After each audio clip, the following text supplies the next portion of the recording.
Sabe o cara que inventou a psicanálise? O primeiro que falou em ego? Então, esse cara é o Freud. Foi médico, especialista em neurologia.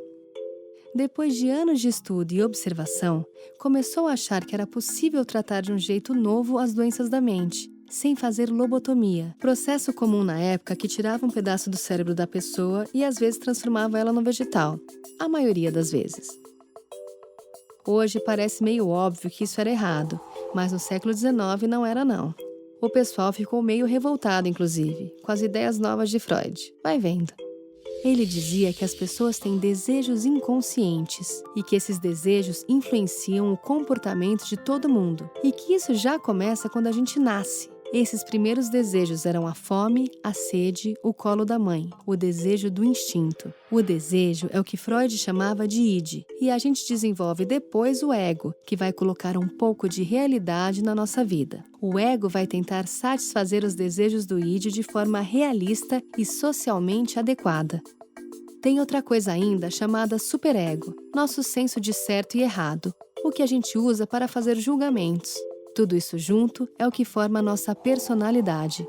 Quando a gente reprime o id, o desejo, isso causa o que Freud chama de neurose. Quando você quer algo, mas prende esse desejo, a energia sai assim mesmo, mas através de sintomas, neuroses, manias.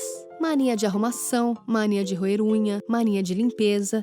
É meio complicado mesmo, mas basicamente o que Freud disse era que existiam forças na nossa mente em luta constante. Luta que acontecia muitas vezes no inconsciente. E ele dizia ter achado um jeito de acessar o inconsciente para descobrir coisas interessantes sobre nós mesmos, tratar as neuroses, jogar luz nos nossos desejos mais secretos, para poder entender quem somos.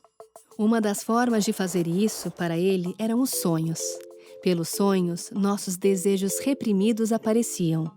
Um dos livros mais famosos de Freud chama A Interpretação dos Sonhos. O outro jeito ele chamou de livre associação. Quando a pessoa fala sem parar, sem pensar, ela acaba trazendo à tona o que está no inconsciente. Ou o ato falho. Sabe quando você fala uma coisa que não queria? Para o Freud, o seu inconsciente, na verdade, queria. Outra teoria bem conhecida do Freud é o complexo de Édipo. Na tragédia do teatro grego, Édipo é o filho que se casa com a própria mãe sem saber. Freud vai dizer que todo filho tem um desejo inconsciente pela própria mãe. Aí o pessoal ficou meio revoltado. Onde já se viu dizer que as crianças também tinham desejos? Criança naquela época não queria nada, só obedecia. Por causa do Freud, muita coisa mudou no mundo. O jeito de tratar doenças da mente, o jeito de educar as crianças. Não à toa, ele é chamado de pai da psicanálise.